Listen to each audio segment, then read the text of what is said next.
আরে গাড়ি আছে হচ্ছে হ্যাঁ হ্যাঁ যাই হোক আছি তো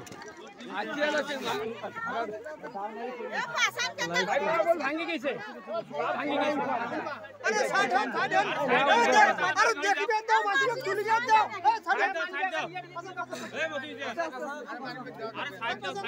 কিছুই নেই কিছুই নেই কিছুই নেই রে হ্যাঁ হাটটাও নইল। সুপ্রিয় দর্শক, লালমনিরহাট জেলার পাটগ্রাম উপজেলার আলাউদ্দিননগর এলাকার শিমুলতলা নামক স্থানে আজকে ট্রেনের ধাক্কায় এক ব্যক্তি গুরুতর আহত হয়ে পাটগ্রাম উপজেলা স্বাস্থ্য কমপ্লেক্সে চিকিৎসাধীন ছিলেন প্রায় 1 ঘন্টার মতো।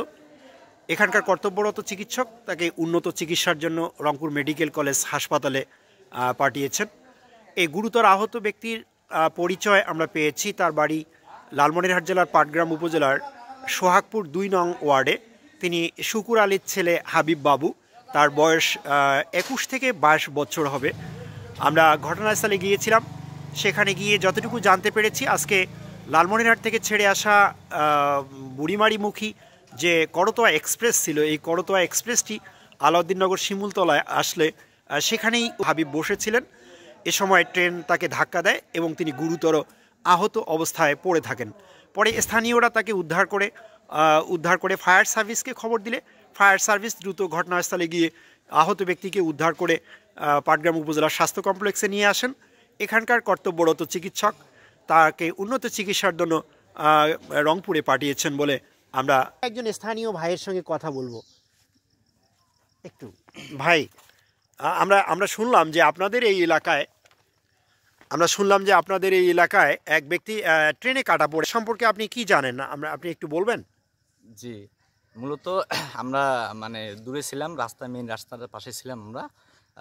যখন ট্রেনটা 2-3 বার হর্ন দিয়েছিল, তখন আমরা টের পাইছিলাম যে হয়তো কিছু একটা ঘটে যাচ্ছে। আচ্ছা, পরে আমরা এখানে এসে দেখি যে একজন 18 থেকে 20 বছর বয়সী একটা ছেলে ওইখানে মারা যাওয়া অবস্থায়, মারা যায়নি অবস্থা, কিন্তু 45 মিনিট পর্যন্ত আর কি বেঁচে ছিল।